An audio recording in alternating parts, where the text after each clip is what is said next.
Welcome, everyone. Thank you so much for being here today. My name is Vera Massey, and I am the Water Portfolio Manager at the Southern African German Chamber of Commerce and Industry. I would like to welcome you to our webinar, to our online event, Sustainable Resource Efficiency in Industry. 3 plants will be presenting their successes today, and I will be your host for the event for today. But at first, I would like to go through a couple of housekeeping rules. And that would be, we are recording the session. So if you are happy with it, you can stay. If you're not happy with it, we would ask you to leave. Sorry, that sounded rude, but there we go. We have to say that. We will be sharing the recording after the event on our website. I will quickly also paste the link to our project website in a moment. And your cameras have been switched off and your mics are muted. Please use the Q&A to ask any questions to the presenters. And I think that will be all the housekeeping notes that I've had for today. Herewith, I would very much like to hand over to our German Federal Ministry of Environment, Nature Conservation, Nuclear Safety and Consumer Protection. In Germany, we call this the BMUV in short. And today, sorry, I'm sorry, I'm not sure if you can hear all the beeping in the background. Is that audible? No, okay. I'm glad that isn't audible. I'm very sorry about that. Please, I would like to welcome a representative from the German Federal Ministry of Environment, Nature Conservation, Nuclear Safety and Consumer Protection, in German, the BMUV. The fund of our project, Stimulating Sustainable Resource Use in Industry in South Africa, Namibia and Botswana, Ms. Charlotte Dieter, Deputy Head of the Ministry's Division for Sustainable Finance, Environmental and Foreign Trade Promotion. She's joining us today for the opening words to this webinar, and we really hope you enjoyed today's event. Over to you, Ms. Dieter, for the welcoming words. Thank you very much for being here. Thank you very much, Vera. Dear participants, a very warm welcome actually from quite sunny Berlin. Representing the German Federal Ministry for the Environment, I'm actually very happy to join in for this special event. The results and findings to be presented are actually a crucial part of one of our projects within the funding program, Export Initiative Environmental Protection, EXI, as we call it for short. We work closely together with our partners from the German Chambers for Commerce abroad. We call them Chambers for Green Tech. And actually, this very project is actually a perfect good practice example for this engagement. With the EXI funding program, the Environmental Ministry supports projects and activities of German companies and organizations, which actually help to pass the way to more sustainable production, to more environmental friendly consumption, and also to more sustainable use of natural resources. The challenges addressed by the EXI funding program are relevant for many, though. The industry, the private sector, for the environment, for governments and the public sector, and actually as well to all of us, for the society. Ladies and gentlemen, the sustainable use of our resources is becoming increasingly important, not only in Southern Africa. The SDG UN meeting in New York last week underlined this.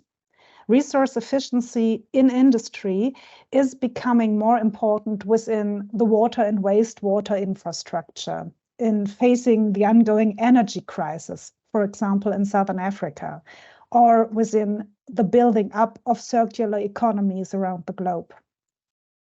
Corporate companies are also engaging with the topic to ensure that sustainability is like becoming part of their brand, of their DNA, as I like to put it, sustainability sells. This project, Stimulating Sustainable Resource Use in Industry, saw actually 6 companies from the South African and Namibian producing and manufacturing sector to participate in resource efficiency assessment in their facilities in 2022.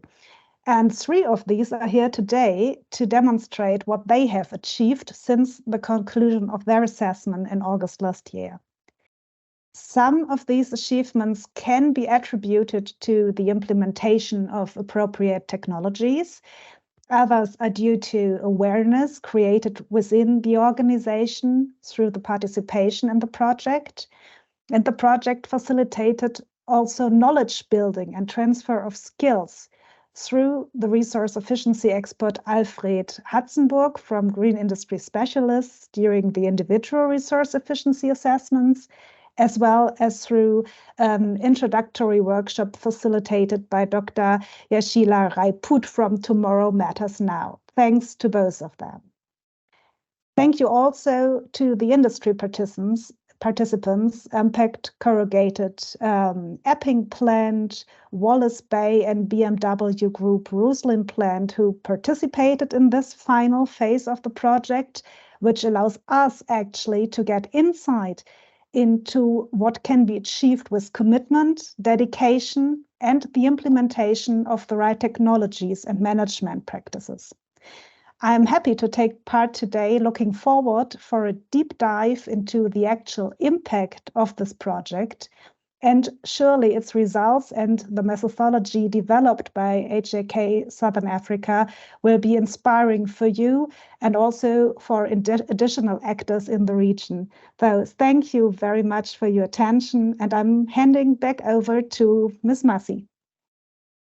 Thank you so much, Ms. Dieter. I really appreciate it. And, you know, I just would like to say here, what's really important to note is that without the BMUV and the EXIT program, this whole project wouldn't have happened. So also on behalf of the participants, thank you very much for funding this project and for allowing us to also extend it and be here again today for a final event. And yeah, we are very happy to see 62 people having dialed in to listen to our 3 participants that carried on with this project. But before we move on to our participants and their accounts of what they have achieved, I would like to hand over to our expert, our project expert, and he is also an expert in his own right, not just for the project, Mr. Alfred Hatzenburg. Just a quick introduction on Mr. Alfred Hatzenburg. He is the founder and CEO of Green Industry Specialists. He has more than 30 years of experience in resource efficiency and cleaner production and has done resource efficiency assessments all over the world. And he has completed projects in various topics, including materials and waste management in a variety of sectors, including textile, agro-processing, plastics and paper, cement, rubber tire pyrolysis, and all sorts of industries. He has also got extensive experience in water resource efficiency assessments, which was particularly important in our project, it turned out to be, and in South Africa and abroad, and with a focus on agro-processing, textiles, pulp and paper, and the mining sectors. So yeah, he was also in the IFC Agri-Processing Resource Efficiency Program. If you have not seen this yet and you are interested in that sector, have a look. There's lots of good work coming out of there in resource efficiency as well.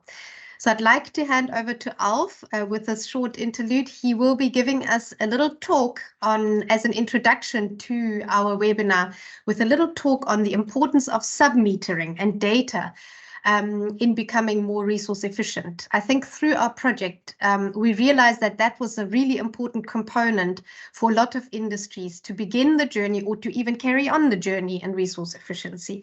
So measuring, recording, analyzing, that is our topic for today's online event, and that'll tie in very nicely also with the presentations that will be given later by our resource efficiency project participants. Over to you. Thank you very much, Alf. Thank you very much, Vera. Can you hear me? Just checking whether you can hear me. Yes, we can hear you. Sorry, I was muted. Okay, no problem. I'm going to keep an eye on the time. If I do get too carried away, please remind me of the time. And once again, thank you for all of you for making the time to attend today. Vera, thank you very much from the BMUV project from AHK for this opportunity to showcase what the project has and can do and the potential for work in this area. So when Vera and I discussed the topic for this short talk, the one that to me resided very uppermost in my mind at the time was the one of submetering, because so often the lack of it impedes and at times restricts the sharing of really great work. There are companies out there doing really good work in terms of water resource management, but we don't know about them. And we don't know about them because we can't measure them and we can't report that. And that was demonstrated very clearly in this project too, that those companies or those organizations that were well metered and were able to provide good quality data enabled us to really do a thorough analysis of and determine where they were improving and where they were not and where they needed to focus more. So the value of metering and submetering continues to surface in many of the projects I do all over the world. And what I'd like to do in the time available is to just share some very high level outline or the kind of important thing that through my work I have noticed, but also the important things you need to do when you're embarking on a submetering project in your plant. So in designing a submetering system, defining the objective is essential to identify the system needs, as are the informational goals and the boundary of the water monitoring system. So often I see companies that either jump into it as a knee-jerk reaction and only measure one or two parameters and forget the impact of the rest of the system on those parameters. So often companies outsource this. They would call in a meter vendor and ask them to come and do a metering plan for them. Very often they believe that they have to measure everything from every single flow, pressure, density, or every single thing that moves within the plant. Very often that's not needed, and the need to interrogate that insofar as the informational goals are concerned. What informational goals are being met by that metric? Once the metering plan has been finalized, a very simple budget estimate should be carried out, presenting a simple payback period. This is important because it serves to inform the metering cost, risk, benefit analysis. And please bear in mind that cost in terms of water is not only limited to the money that you may save and the amount of water savings you can achieve. It also relates to water scarcity and substandard water quality. And you need to factor the risk of that into it. And many times the risk of that far outweighs any monetary savings you could achieve from it. So in compiling this budget, 10 to 15% could usually be a good default value with a payback period of 1 to 3 years. And you may want to model that into that high level estimate budget upfront. However, for the post-retrofit performance evaluation, a more detailed cost estimate and cost savings should be conducted to provide credibility and to secure management commitment for the next project you plan to do. Before deciding on which data to collect, it's important to define the performance metrics and to understand how the measurable data that will be gathered translates to project objectives and KPIs. And typically the kind of reasons that we would look to measure water use would be compliance. Compliance in terms of quality and volume use with local government, provincial government, national government bodies. Water use analysis and water balances to identify where the significant water users are in your plant. It could also be for the purposes of performance evaluation, which is fundamental to this project, is how did we perform against a baseline?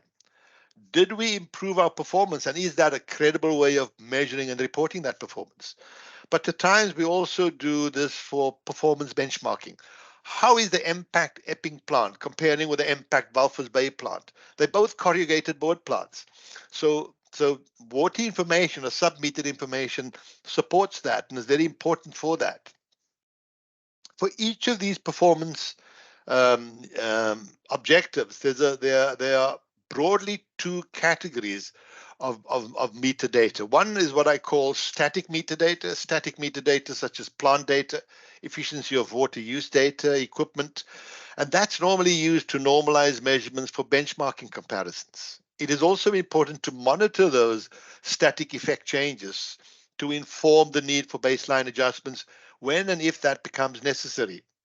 The other is dynamic data, and the dynamic data is water flows, water volumes, temperatures, whether it's ambient temperatures, heating, cooling degree days, could be production levels, and a range of other things with corresponding frequencies.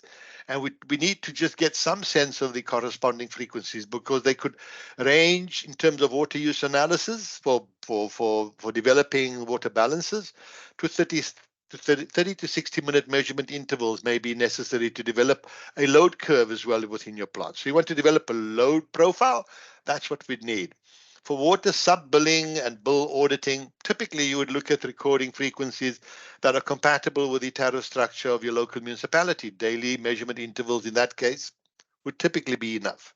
For cost allocation and plant water performance benchmarking, weekly measurement intervals are usually adequate and very good because weekly data and weekly performance can be compared very well. Each week is 5 weekdays and 2 weekend days.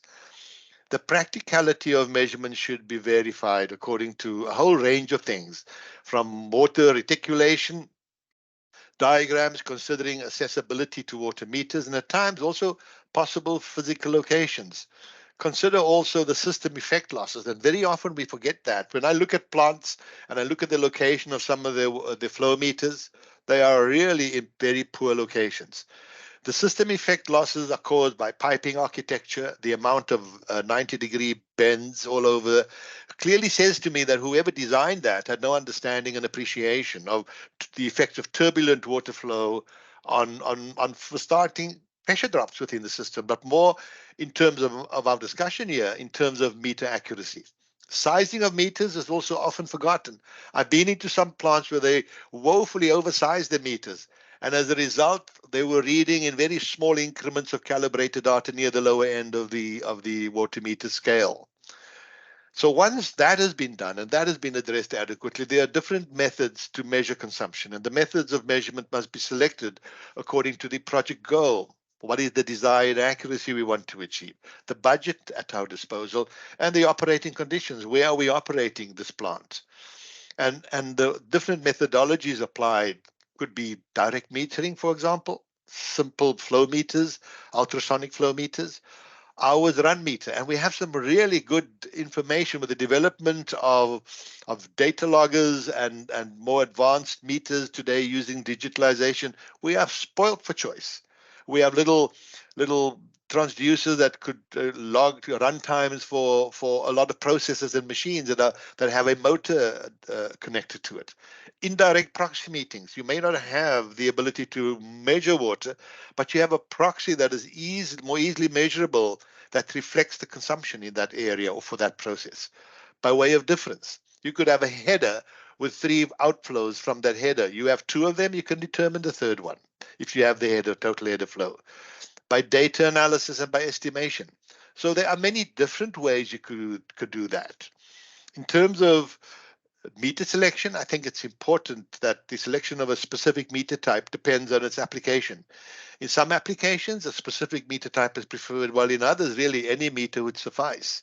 So I'm starting to near the end of my time, and I'm just going to try and wrap this up. There's a range of meter opportunities and types of meters that you need to consider when doing this. So this is not a flash in the pan attempt to get a grip on your water meters. And I recall an incident with the South African pulp and paper plant where they had the mill managers meeting, and the senior manager had flown down from Joburg in Cape Town to address the team. And he apologized to me for not installing the meters. And he said, Alpha, to have cost tens of millions of rand. And I responded to him by saying, it would have cost tens of millions of rand if we wanted to meter everything. But if we were strategic about that, if we were more strategic in the way we located, identified the informational goals, and selected the meter types and locations, we could have achieved as much as they would have done it, they metered everything for much less. So there's a whole lot of issues that I think impact on sub-metering, no less the way we collect, compile, and store that data, and we manage that data, the way we analyze that data and present value to, and in this case, you will see the three companies presenting today, the way the data that has been presented to them has highlighted areas of opportunity, areas of good performance, and areas of not so good performance, because we need to know that is equally important. We need to know that, and ultimately how we report the results. So sub-metering, monitoring, measurement, and data analysis is a broad topic. We could talk about that for days. But in the time allotted, I hope I've imparted some sense of the importance and the kind of journey we need to undertake when we embark on a sub-metering program. Thank you very much, Vera. Thank you very much for your time.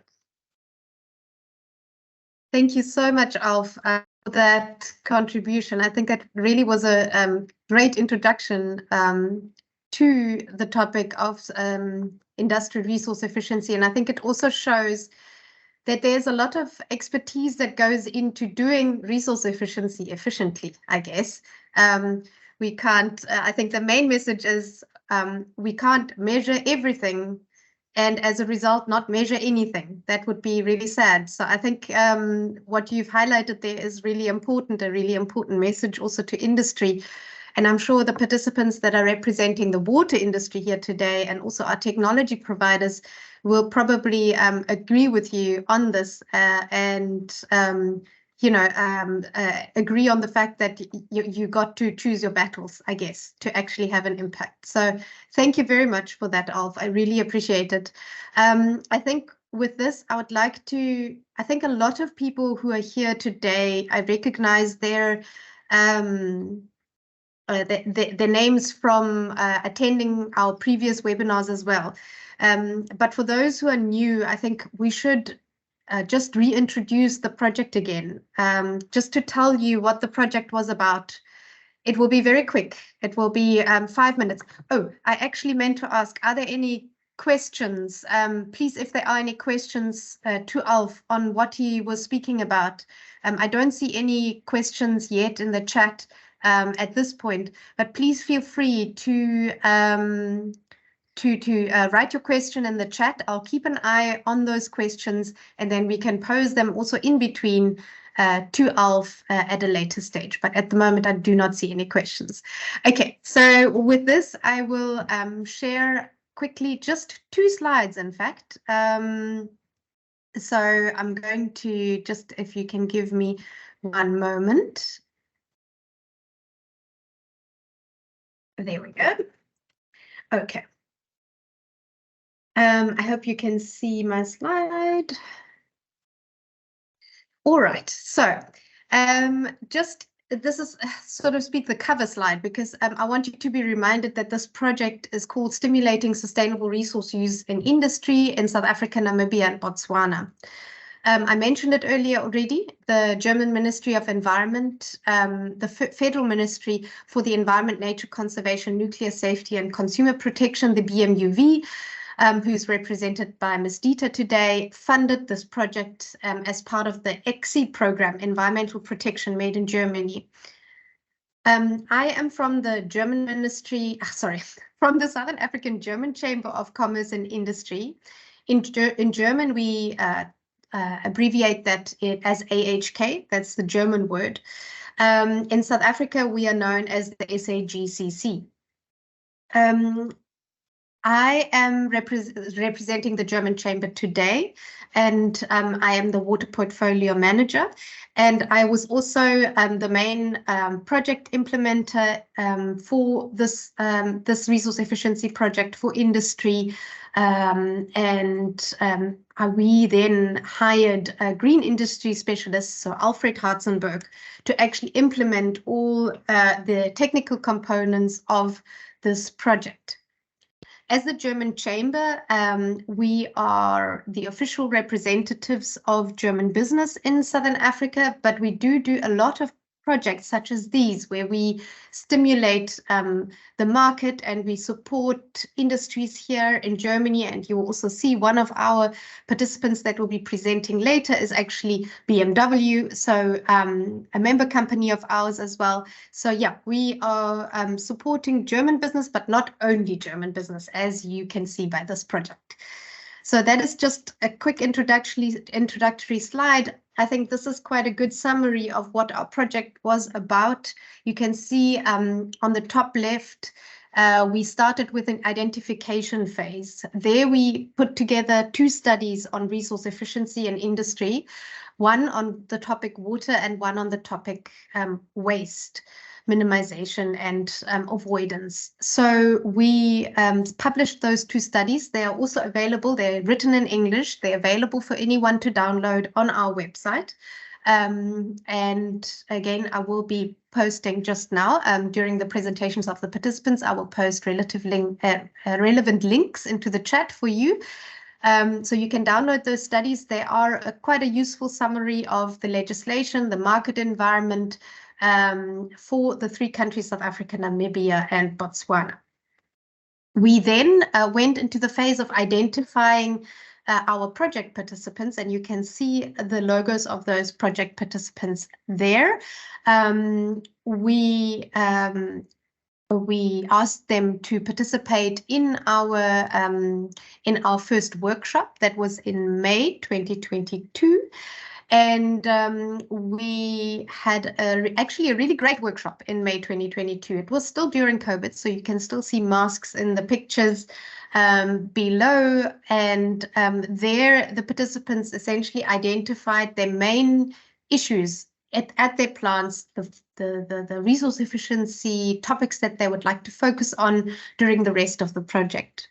We also planted a tree at the German Chamber in Johannesburg to signify this project, which was an initiative also by EXI, by the program. And so this tree is essentially growing with our project. You can see the tree, it's the skinny little twig still here in the front. Yeah, and then once we finished the workshop, everyone went their own separate ways, and Alfred, together also with another colleague who's also shown in this picture, Mr. Ronnie Ambatsia. He was another expert in water that was also asked to come and assist with on-site resource efficiency assessments. And those are the ones that Alf did over the next few months. So that was in July, August, September in 2022. He went to visit the participant plants and did individual assessments there. Yeah. Oh, and I also meant to mention that the workshop was actually run, and I think Dr. Jayashila Rajput was mentioned also in the welcome speech by Ms. Dieter from Toma Now. She was the one who ran the workshop with the participants at the beginning. So my apologies that I did not mention that at the beginning. Great. So then we went into, after having done all the assessments, we went into the consolidation phase. And during that, the industry participants, we disseminated all the results, the preliminary results of the measures that were recommended by ALF for them to implement. And we had an online event in February. If you were there, you may remember it. There, we primarily focused on what is planned going forward, what kind of measures, what kind of technologies are needed in going forward. And with this, we then also went to Germany to present these results in Germany in February. So officially, we had actually wrapped up this project that was funded by the BMUV. And then while we were in Germany, the question came up, so how much did the participants save in resources or in money or in potential future benefits that they may have from the measures that were recommended? And so we had to answer that that wasn't really part of the project. And then we decided, and the BMUV accepted our application to extend the project for another 6 months, which is quite short, considering that some of these measures that were recommended are, of course, longer term measures. But we decided to go ahead with 6 months and see what has been done by the companies, by the participants, recognizing that not all will have been able to implement measures. And so we have brought to you today 3 of our 6 participants to come and present on their projects that they have developed. I think this is what I would like to say to the project. So I'm going to stop sharing that. And I think with this, now that you know, got a bit of a refresher of what the project was about, I would probably move over to the industry presentations. But I can see that in the Q&A chat, there is a question by Luntu Ndalazi from Salga.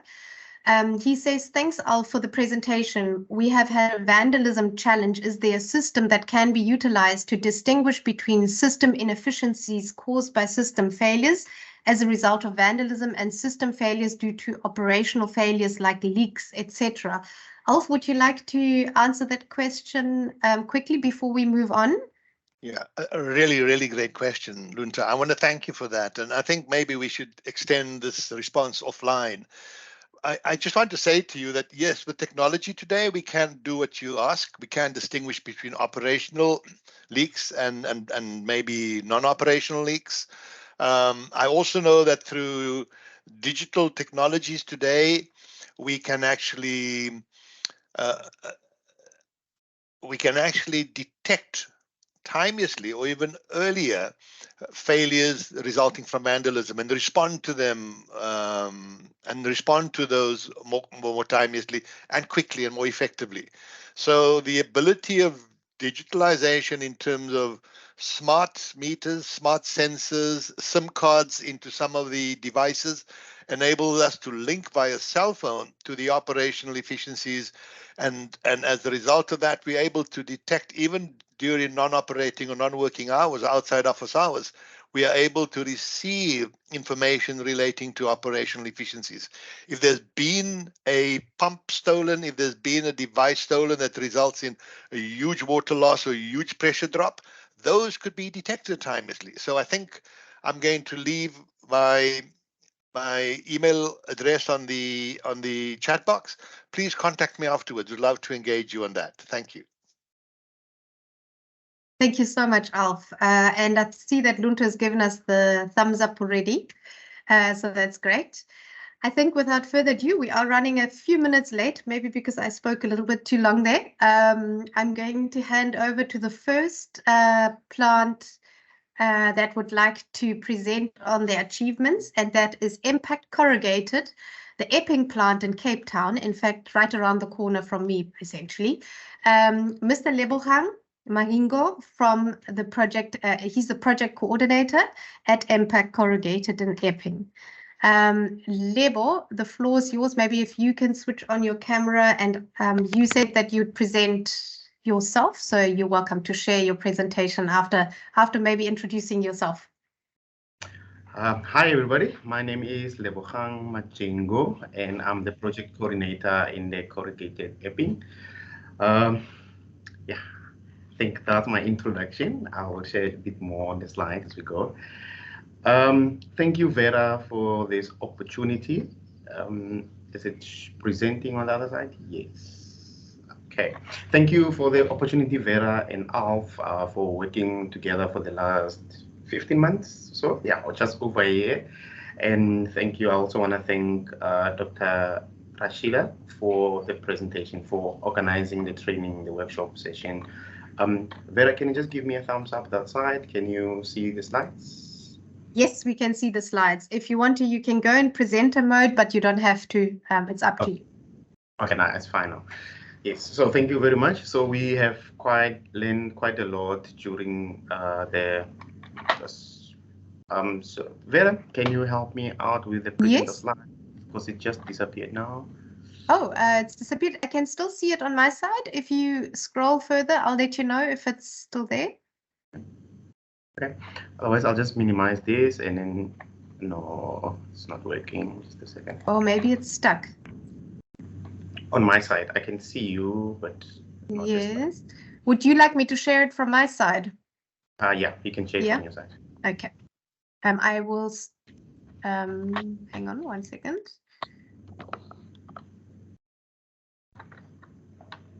Okay. Okay, I'll stop. Yes. Okay, let's see. I think it still has to load. Oh, are you able to see it, Lebo? Yeah, I can see it now. You can see it now? Okay, great. Then perhaps I'll move over to the next slide. Okay. Okay, so just a brief, this is how I will be presenting my slides. So the slide was prepared by Alf. We worked together along with Vera. It's been an intense week because we had a short week this week, so it's been an intense week. We had another resource efficiency workshop last week, which was actually quite great. It's something that we implement here at Impact, and we do it by learning from industry experts and coming up with different views on how to analyze data, how to read data, it's being actually quite well presented, and we have learned a lot because me and my boss Justin, we attended the seminar as well, the workshop, and we kind of learned a lot. So I'll just go, you can go to the next slide, Vera. Thank you. Okay. Okay, so during the workshop, I think the workshop was well conducted in May. So initially when we went into the workshop, I had one problem. So my challenge was we have been having issues with the city of Cape Town with our effluent plan. Our effluent plan was run well, and suddenly we started having spikes on the sulfide, sodium concentration, COD contents were getting higher, so we're getting billed more and more. And when just before I went into the workshop, we had a fine from the city of Cape Town, which was quite a significant amount of the fine, saying we have not been complying for a while. We've been trying processes, training operators, but it wasn't working. So what happens is I went into the workshop and I had one problem. I want to be able to reuse the effluent water treatment plant. That's when we went into the workshop. And during the workshop was well structured. By the end of the 3 days, I had changed my view on, okay, I've got an issue with the municipal, but it's more than it's just more than just having an issue with the municipal, but there's so more you can do when it comes to resource efficiency. So, and at the end of the challenge, I worked along with Faith, and we had 4 issues that we wanted to address. First was to reduce the reliance on the municipal water for production and related processes, and to improve management of water use, the compliance with municipal effluent concentration, which is what initially was my initial challenge, and treated water effluent is not being reused in the production processes because it affects viscosity of starch being used in the production processes, and the elevated chemical oxygen demand. So the COD level in the effluent was getting higher and higher, and the higher it goes, the more they bill you. Okay, we can go to the next slide. And from there, after identifying the challenge, we went on to now Alf and Ronnie came over to the plant and they look at what we have. You check where's the challenges. I send them a lot of data. So I send them a lot of data. I think Alf is just blessed with working with a lot of data. So I send them the data. He looked at the data, and when he came into the site, he already kind of could see where the challenges are. So he looked at the data and he brought Ronnie along.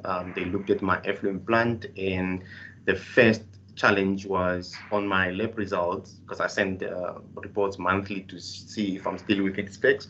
So the first he realizes that the sulfates were high, sulfides, sodium concentration, and Ronnie suggested that, okay, instead of using, so initially we were using an aluminum-based coagulant, and they said, no, instead of using that, if you don't want sulfides and sodium concentration in your plant, so what you rather use is, they recommend I use aluminum chloride, the polyaluminum chloride, which is a PAC, which is the first thing that I implemented when they left. So when they left, I was like, okay, I need to work on my low-hanging fruits.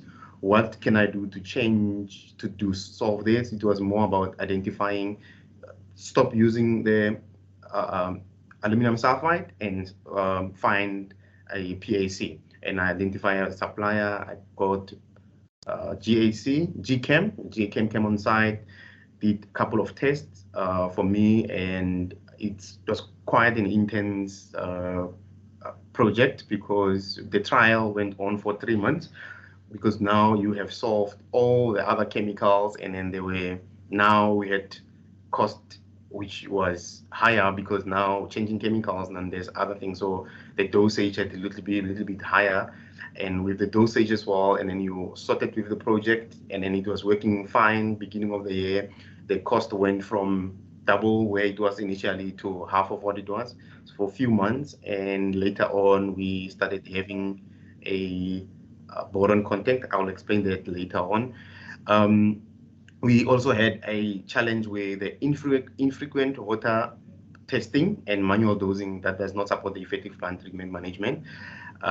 So the initial solution was to automate the effluent plant, so that we can track the real-time fluctuations. But on that solution, what I realized is that when it's automated, what happens is that the operators don't test the effluent plant. So everything is on automatic. They just press buttons and then it treats the plant, but then you have inconsistent results. So the water today is clean and it means there's flex, and then tomorrow it's not, depending on the water quality. So what happens in our site is that during weekends when the plant is off and the machines have been cleaned, so I have a high spike of starch, because they have to clean the board machine in standing. So there's a high starch content, and with the high starch content, I have high spikes on Mondays and I have high pH, and high pH on my water content requires more chemical to treat it. And when I do that, I will have high boron content. When I send the sample of it, I'll have high boron content. And the water as well stays with the PAC. The other challenge that I find with PAC is that the pH level it requires a high pH level, which is what I'm working on now at the moment, which was still within the specs. But because of the high pH level, then I could not recycle the water. So now I'm working on, looking another PAC. I've got another supplier with the PAC that requires a very low pH. So with that, it solved 2 of my problems. I've got the water, which is always within spec. I've got the pH, which is same as our drinking water level pH in Cape Town. And the water is clear as well. I can recycle the water in starch cycle. So because the production manager and the operations manager on this side requested if I can have the pH on that, then they will recycle all the effluent water into our starch making process. So you will see that later. We'll skip a few of them because I'm running out of time. Next one, Vera. Okay. So when we're doing the project, this is on this slide, it shows the bubbles will show you the amount of investment you need in order to come up with the solution. So all the 4 problems had solutions, and we, Alf and Ronnie looked at cost implementation into it, how much will you spend and what it will take. So I looked first because our biggest challenge was the sulfate, which we started first looking at it. We didn't have any capital investment on it, but we switched chemicals, which came at a little bit higher cost than the initial chemicals we're using. So we started with that. And now I've got an approval. I'll show you on the slides that are coming. I've got an approval for starch disposal tank, which was actually quite cheaper than we thought it would be. which is one. What will happen is if you have the the disposable tank, what will happen is you pump all the starch on Mondays or during when the plant is standing, you pump all of it into the tank, and during the week you will pump it consistently, same amount every day for every batch, so that you always have same, like your pH will always stay the same, and then you don't have spikes. Because what will happen is that you will have a very high spike on Monday, and then it will require me, for example, instead of using 70 liters of the chemical, then I'll use 180 liters or 140 because of that high spike. So with that, now we know if I'm using 70 liters, it will be 70 liters every single day, and we can go back into automating the dosing, because what will happen now is that the chemicals, the pH level will stay the same throughout because of what we'll be doing. Okay, you can go to the next one.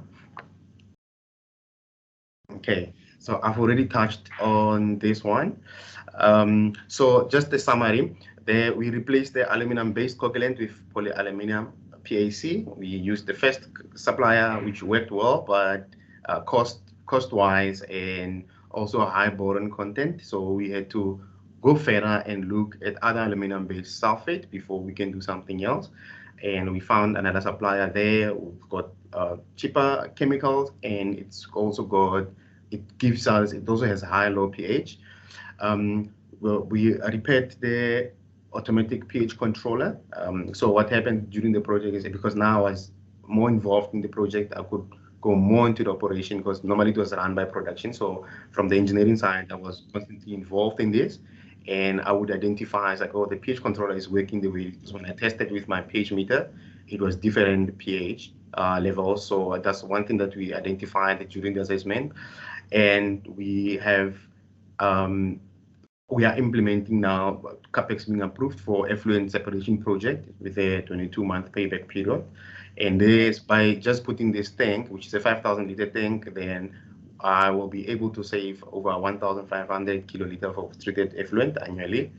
And the awareness, I will say the biggest of this was the awareness that was raised through this assessment. You'll just see on a few of the slides that are coming, how just being aware and just putting a few slides on our weekly sheet brief, we put stats and educating people how that actually saved water, and we had and monitoring of it just became efficient. Next one. Okay, so I will skip through the slides, but I'll just quickly breathe. Yes, you can leave the other one, Vera. The graphs, you can leave the graphs. Yeah, so these graphs, it just shows us the trend, the water trend. So different. So what happens is with metering, I've mentioned metering of the water and knowing when to meter. So we don't have meters in everything else, but we have meters in like different areas. So in the major, so we know this is my primary water use, which is in my case is the factory water, the corrugator, and the boiler plant. So these are the significant water users on my side. So we have identified that, and I can monitor the trend as well from that. And I've got the minor ones. I think one of the biggest saving came from the workshop, where you'll see on the next slide. So that's where most of my savings came from. You can go to the next one.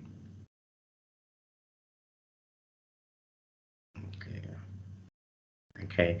So this is the graphs that we ran. So we did the ran a regression analysis to see the relationship between the water and production. So since 2020, it's been very bad. It's probably got to do with the production. So the relationship was very low. So it went from 0.5 in 2019 to 0.84 in 2023. So from last year, just by monitoring water users and having meters in significant areas, then we could actually see what happens with me is that weekly we've got water meters that are coming through. We've got everything is automated. I can see it on LiveWire. But then there's also somebody who takes meter reading, and then he shares us with management every week. And from that, I can see when there's a spike. So that's why I'm able to identify a leak earlier before it becomes wet. So the water will be leaking maybe for 3 days, and I can see it before it gets anywhere. Next one. I think there's so much to share, but I will just go quickly because we still have 2 more presenters. Vera, you can go to the next slide. So that's what I was, next one.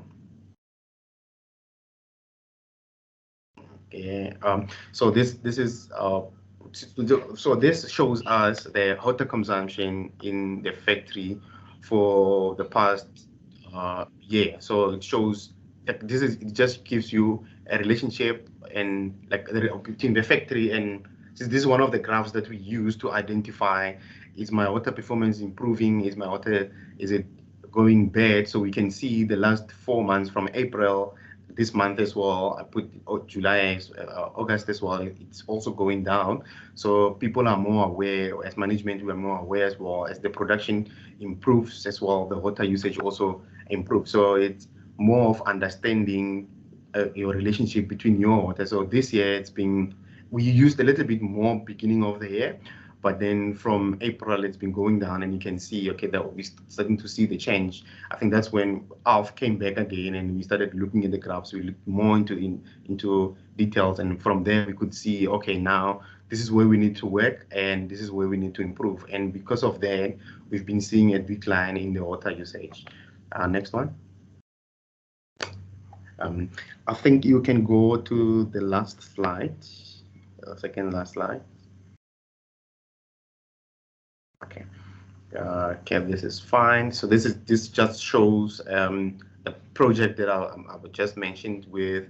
I think I was quite impressed because when it comes to water, all the project that you do, it's the payback period, because the finance always look at the payback period, and this is one of the first one when actually it's like, oh, I can implement this and save 1,500 liters of water, 1,500 kiloliters of water just by spending over 70 grand. We put malicious cost there in case there's something else. So it's actually can pay this back in like 1.5 years. And when I show this to management, it's like, this is what we're gonna do. We're gonna recycle water. When I show them, they didn't even want to go further. I said, write on the capital project, and the project was approved. So it's just by identifying and knowing how to present this kind of stuff. And I think more than this is actually one of the other benefits, but for me it's more of management getting to understand sustainability, knowing that you can't put value on water and resources. So they have been getting so involved in the project and not having to want to recycle the water to like, okay, yes, let's just recycle the water. Okay, and the summary slides, I've already mentioned the first one where our correlation moved from 51% in 2019 to 17% in 2020 and to 84% in 2023. So since this workshop, it has been improving quite a lot. The workshop, mechanical workshop, has been doing so much well, because what happens is once we started monitoring that, we could see the high usage of water, and we raise awareness.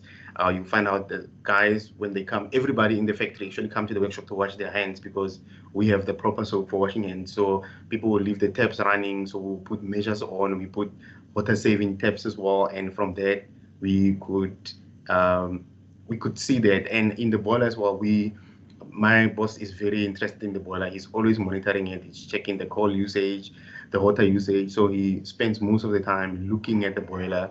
And because of that, we can also see the operators are well trained as well. They know when to do. Normally what they'll do is they'll do blow down twice, 3 times a day. But now they go according to the screen, and we make sure that everything is calibrated. And because of that, we have seen also like a 4.3% reduction in the water in the boiler. I think I will stop there for the next participant. Sorry, took me a while to find my unmute button. Thank you so much, Lebo. You really have put it together. Really, yeah, it's impressive what impact Epping has done since February, and the commitment that was shown by your company, also from higher up management. And you will see that just now in the other impact plant in Namibia, also having done really well. I want to find out quickly, perhaps just in the interest of time, type in your questions to Lebo, and we move on to France for the next presentation from Impact Walvis Bay. But Lebo will definitely answer your question in time. And yeah, I think that for me, actually, can I just say what the highlight was for me? I thought that you know, the fact that you ended up saving 401 kiloliters of water in the first 7 months of 2023 from improved boiler management, I think it is really a highlight. And I really think you did so well in the whole management and the whole awareness process at Impact. I think, yeah, I really was impressed by that and so many other things as well. Yeah, so thank you so much, Lebo, for your contribution. I'm going to hand over to Frans. Please, everyone, put your questions to Lebo in the Q&A section, and I will hand over to Frans. I'm also going to share your presentation, Frans, as you had requested. One moment.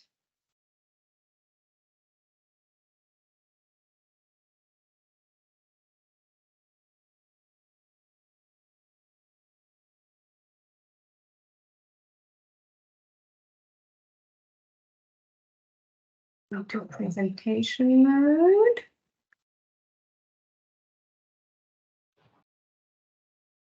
Okay, I'm going to switch off my camera and my microphone, and Frans, just tell me when you would like to move on. I'll go on in the slides. Thank you. Thank you very much, Vera, for this opportunity. I would like to say good morning to everyone. Good morning and guten Tag to the German audiences, and also to all the others that are present today. Before I start with my presentation, I would just like to say thank you to the German Chamber of Commerce and Industry, the Green Industry Specialist, Yashila, and also Impact as a whole for helping us with this project. So my project that I'm talking about is about water use efficiency at Impact Corrugated in Walvis Bay. And the content that we will discuss, that is on the next slide, is as follows. So firstly, we will look at the challenges that we face at the start, the findings and recommendations that were given by the German Chamber, the measures that we actually implemented on site, and then lastly, we will look at the summary and the lessons that we learned. So what were some of the challenges that we identified during the workshop? So firstly, we saw that a lot of water is lost due to steam pipe design, boiler efficiencies, and also steam traps that are not working well. Secondly, we had some leakages that were taking place at our site. For example, in February and March of 2021, where we lost significant amounts of water. So that was also a challenge. And the third and the fourth bullet point shows us that we use quite a lot of water at our converting machines for cleaning purposes, and then also a lot of water that is used at the ablution facilities. So that was also a challenge that we faced.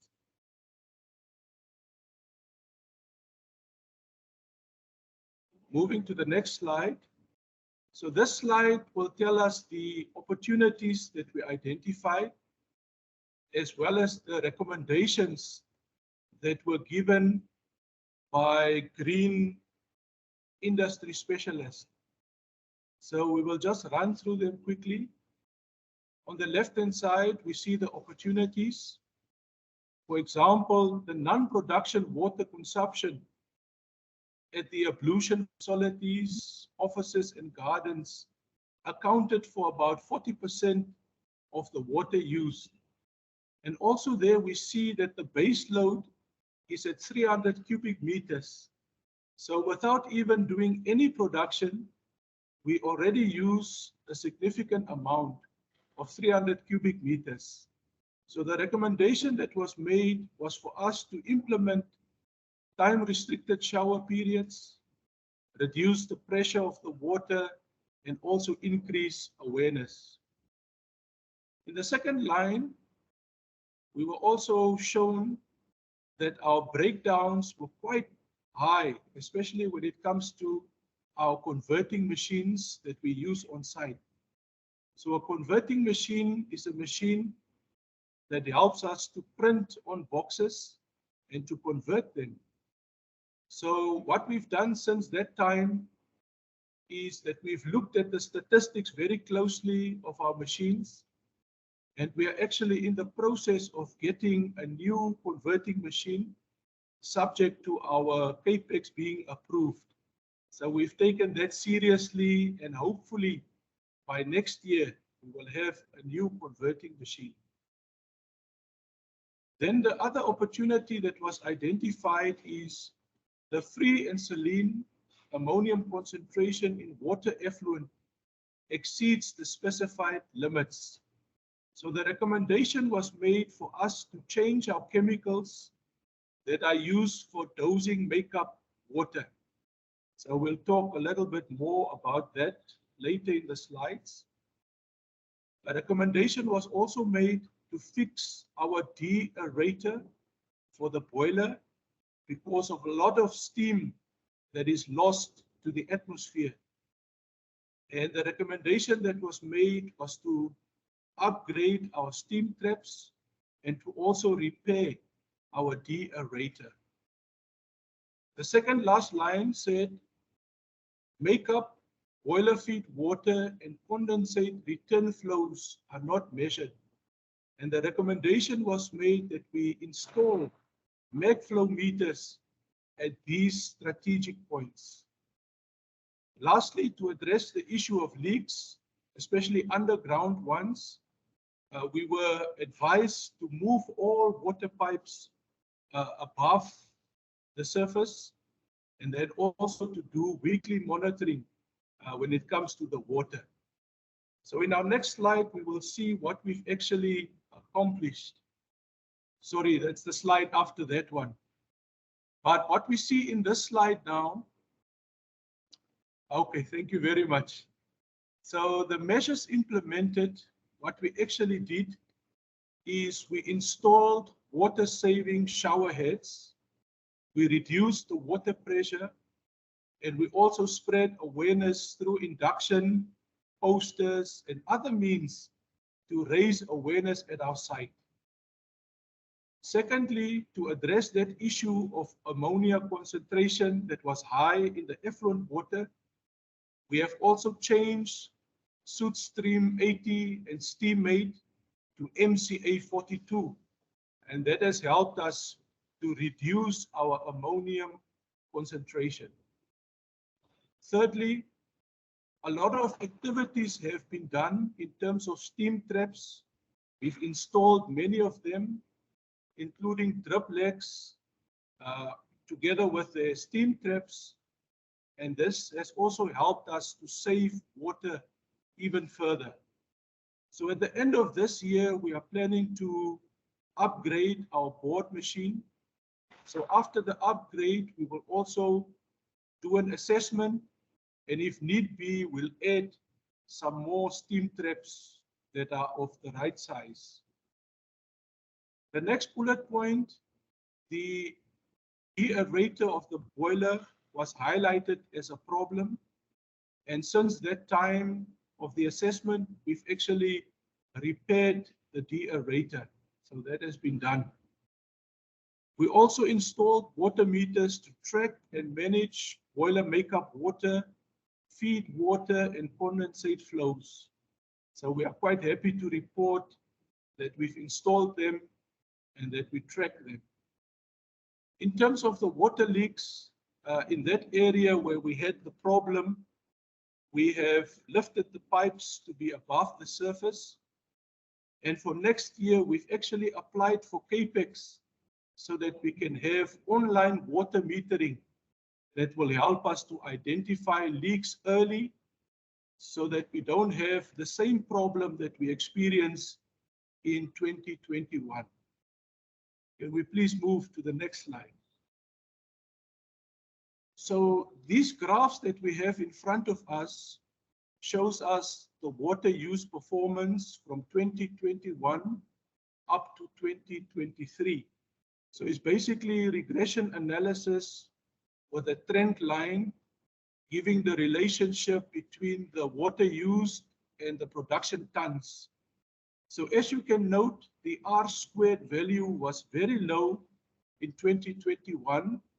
It was at 0.025, but then it steadily increased up to 2022, where it is actually at 0.79.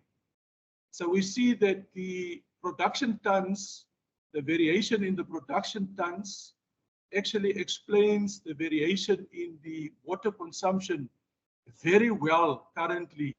And that was not the case always. So we see that there's better control and management in terms of water usage. Can we please move to the next slide?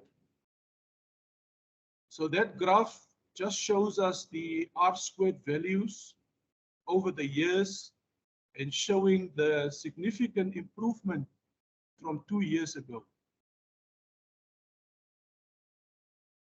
In the next slide, we look at some regression analysis. If you look at the left-hand side of the chart, of the slide, we look at the period from September 21 to August 22. So you will find that the R squared value was 0.43, which was still on the low end.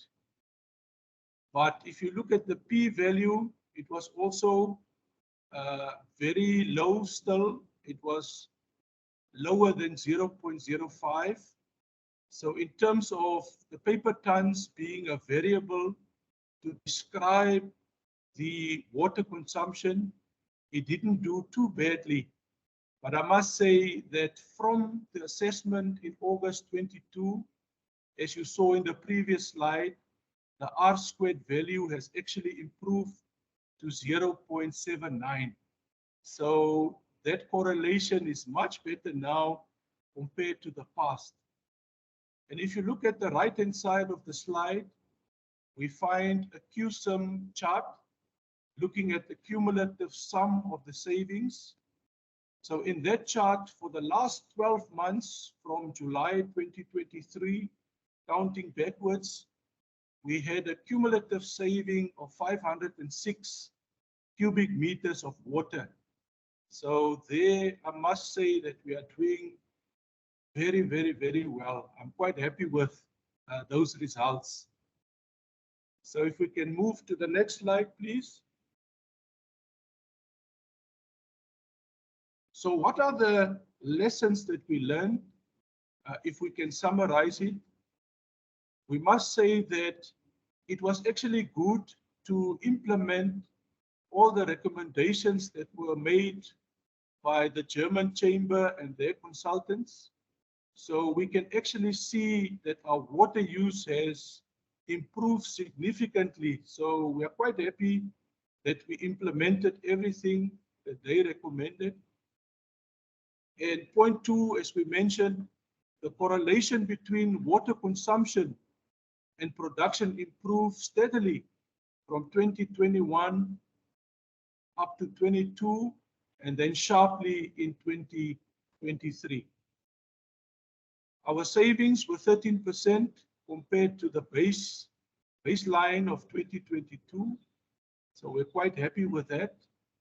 We are also experiencing less ammonia in the effluent because of the changes that we made to the chemicals that we use. So that has been something positive.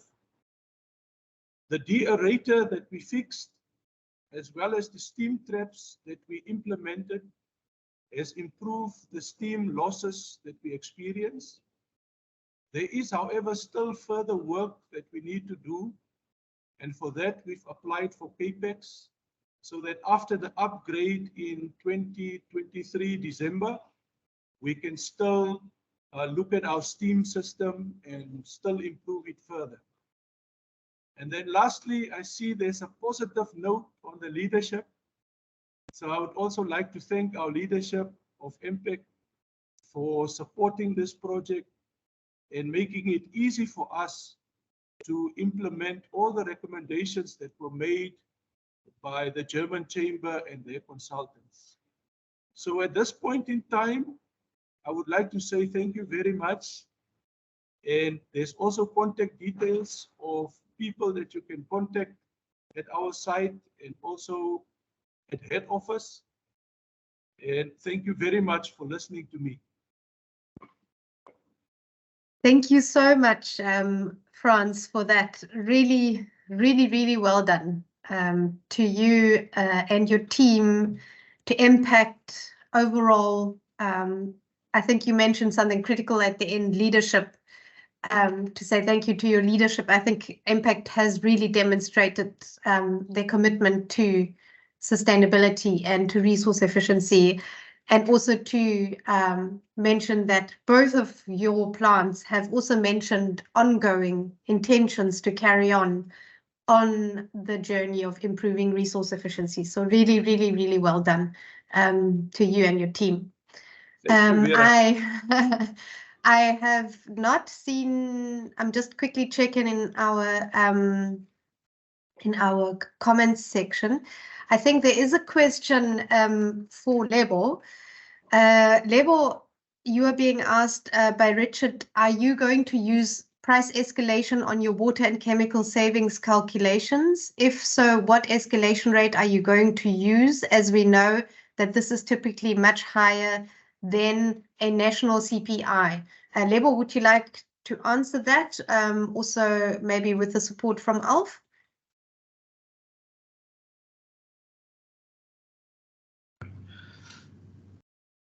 Okay. Oh, hi, Vida. I'm just reading a question.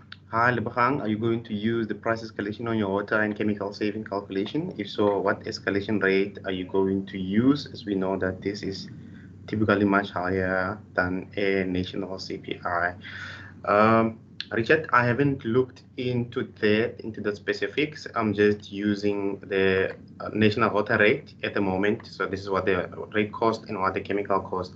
And that's the only thing I'm looking at the moment. Maybe Alf can help me on that. Thanks, Lebo, and thanks, Richard, for the question. I think what we'll do here, Richard, is report it annually. In terms of the payback of 22 months, we can do a conservative escalation for the next 2 years. But in terms of year-on-year reporting, is to report at current rates each successive year and handle the escalation that way. I hope that answers your question. Thanks. Thank you very much. Without further ado, I would like to hand over to BMW. BMW Group Rosalind plant participated in our project, and Myra Jeska will be presenting today. She's a specialist for environmental protection, and unfortunately, her camera is not working, but she will certainly speak to you via microphone. So Myra, you can switch on your microphone, and I'm going to share your presentation. Thank you very much, Vera. Yes, good morning, everyone, and very welcome from my side. And also thank you for the opportunity to be able to present our topics here, and also obviously to all the support that we have received through Vera, and also in terms of a lot of data and looking at data and understanding data a little bit better. So it was really interesting and helpful on our side. Okay. Yeah, basically, I joined the project a little bit later. It was first my colleague Saga that was representing BMW in this project. So he was more part of the what do you call it, project findings and opportunities for improvement. So maybe if we can go to the next slide. So I think the major challenges that we had identified for BMW is obviously we know that our paint shop is obviously the biggest user of water in our processes. And obviously they use quite a bit of water to prepare the body for the paint shop, and then a lot of that water would obviously also be discharged via the sewer. Although we do have an effluent plant, but I mean, still a lot of water is being lost there. Then we also still have what we call open hybrid cooling towers, which we use in the body shop as well as the paint shop.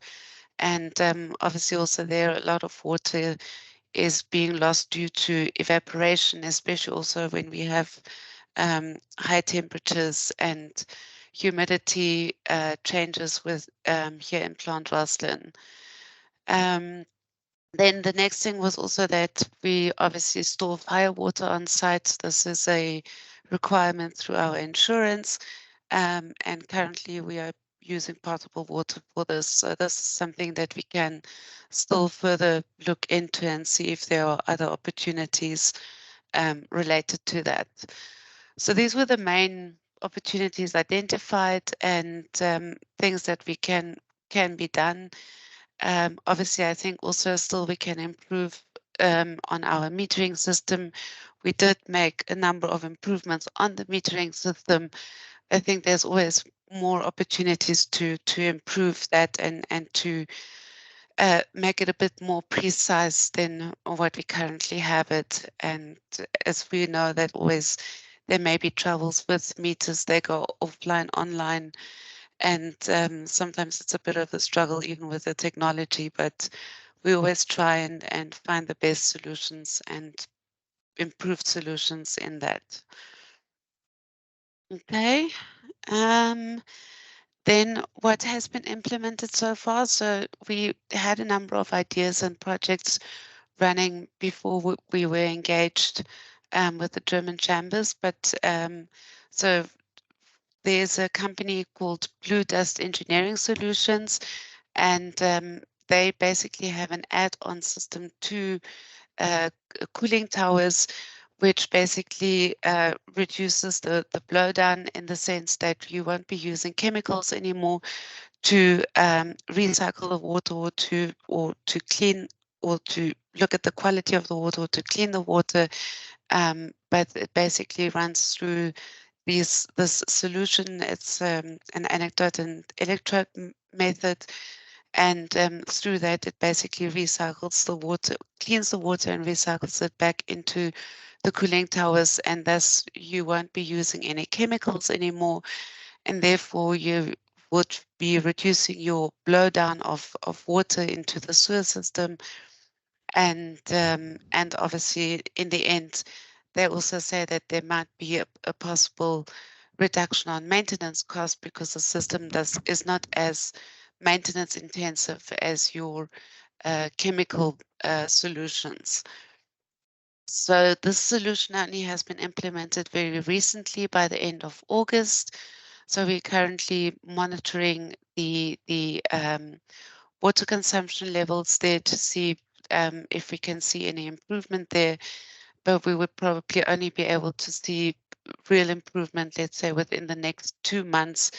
And this then is also a pilot solution for the moment on 2 of the cooling towers up until next year, February.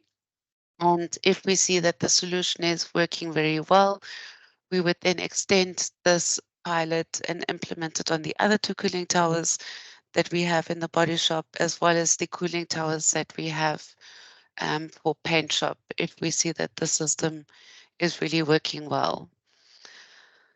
Then we also have a wash bay facility in our assembly plant, and this wash bay facility is not fully recycling at the moment. So we also still have quite a bit of water that needs to be what do you call it, reintroduced into the system. Once the water is too dirty or too dusty, then that water is being dumped, as was also dumped into the sewer system. However, what we currently are doing is that we are actually rerouting this water that would have gone into the sewer, we are now rerouting to the effluent plant, or will be rerouting to the effluent plant, so that that water can be used there and basically recycled back into the paint shop processes.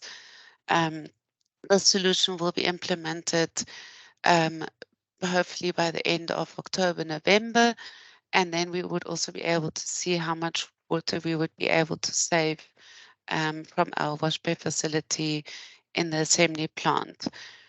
Then we're also planning to have an upgrade to our effluent plant, which will be done during our shutdown period in December, and then hopefully there also we would be dumping less water into the sewer system. And yeah, then also just always raising the awareness around the need for saving water. And we also have, with the one offices that we have revamped, we have also implemented a pilot rainwater harvesting system. The system will be activated when the first big rains are coming, and then that water would then be used for sanitary purposes in this office environment. So if we see the solution works well, we would then obviously also introduce that as we go along revamping other office environments. Okay, I think we can go to the next one. So Alf also helped us to do a little bit of a regression analysis, and we can obviously also see that it's looking much better in terms of 2021 as well as 2022. Obviously, 2020 was quite a difficult year because it was also COVID and shutdown period, and obviously then the water would still be continued to use, because you can't just shut off water as easily as you can maybe shut off electricity. So it was quite a difficult year in terms of the water usage. But we can see that as we got back into normal production, with the 3 shifts running over both of those years, the water usage is much better. Obviously, if we run a 3 shift, systems are a bit more optimally utilized, and therefore it's better on the water usage. Yes, and yeah, so that's just basically the improvement. Then summary and lessons learned. So generally we can say that it's always a long road to secure resources for water saving interventions. I think we've been working on this blue dust solution for quite a long time. We've also been trying to find a solution for the wash bay for a very long time. But obviously these interventions also are quite costly, and it's always a bit difficult to get the resources for that. But finally we have been able to secure some of that, and hopefully we will see that we will have some good savings from these 2 interventions. Also, we should think about, and this was a suggestion made by Alpha, and I think it was quite a good idea, in terms of embedding more detailed policies and processes around managing water. And we've seen that now, especially we did have some organizational changes, especially in paint shop, which is one of our biggest resource consumer. And we had a specialist there that was looking after our resources. He has now retired, and there's been a number of changes in that organization, and the continuation of operations as they have happened does seem to fall flat. So we need to look at what can we do to try and avoid that in future, so that we can ensure more continuous operations. And yeah, I think we can see that our water consumption is improving. We do have quite a big focus on water resource efficiency as well, especially because we are very aware that we are in a semi-arid country, and we can especially see now also municipalities creating a bigger and bigger problem with regard to that. So yeah, we need to see how we can use the water more efficiently, and we put in all our efforts towards that as well. So yeah, I think that's it from my side. Thank you so much, Myra. I really appreciate you standing up today and taking the time to present on what you've done already, which is significant, and where you are going. Yeah, excuse me.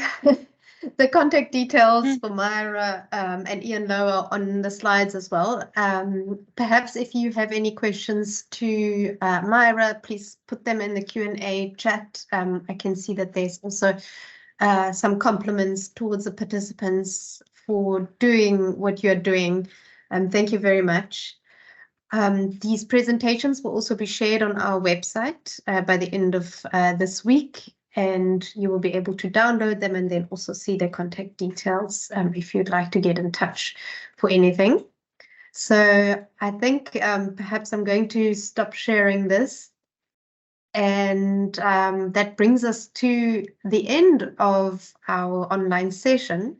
And I would like to thank everyone for being here, for joining us today, and for listening, for presenting, to Alf and Jaishila for guiding the participants, and for Ms. Dieter to being here and hearing firsthand what our participants had to say, and to demonstrate what can be done in an industrial facility within the factory fence. And I'd like to also ask Alf to say a few words.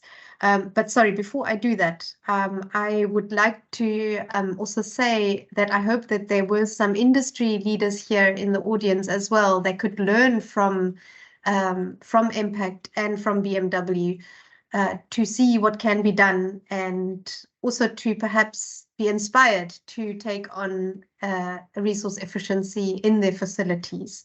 But with that, I'd like to hand over to Alf, and if possible, also for the rest of the presenters to just stay in, don't leave immediately. But yeah, over to you, Alf. Thank you. Thank you, Myra.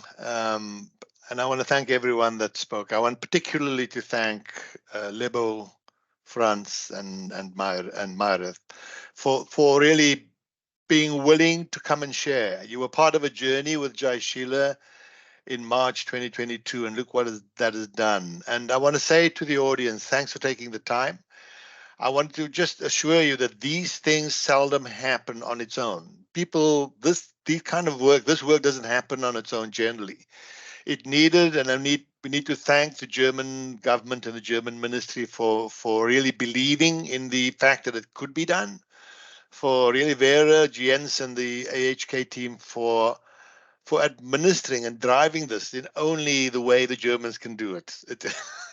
So it keeps us honest, Vera, and it keeps us on our toes. But it also needs companies with committed leaders. It needs leadership that has vision, and this, as I said, just didn't happen on its own. And it's with that kind of a contextual support and understanding that they have your back, or they got you covered, that guys like Lebo and Franz and Myra can do what they do. And really, to me, this is a celebration and acknowledgement of their work. The fact that Ronnie and I supported them and gave input to them, I think it's the kind of spark that you need. And I believe that the legacy at these three plants is that we don't leave behind something that's going to gather dust on a shelf, but that we leave behind a firm and true belief that they need to, and they must, and they will continue this work. And to me, it's that sustainability of this work that gives me great confidence that if I were to come back to Impact Epping and Impact Walvisbay and back to BMW in 5 years' time, that I will find that they have built on what has happened and started here. And for that, I am enormously grateful and thankful. It's always good to reflect, but it's always good to learn from failures. And I think as some of the chats said, we should expand this more broadly. We should make this almost an incentive. We should make this part of a requirement by government and local, provincial and national government policies. But there is that opportunity, because this is, at the end of the day, a system, and the system has both advocacy, policy, financial, and technical inputs into work like this. So, Vera, thank you for the opportunity, and the teams, thank you very much, and God bless you all. Thank you. Thank you so much. I think the time is up. I can see there's so much chatter actually going on in the meeting chat. So thank you everyone for giving these comments and for being here. But I think in the interest of time, I think we must wrap it up. You have the contact details of everyone, so please do email them if you have any follow-up questions and you'd like to engage. I think everyone will be happy to engage. Yeah, thank you. Thank you everyone for being here, and have a lovely week ahead still, and keep well. Thank you.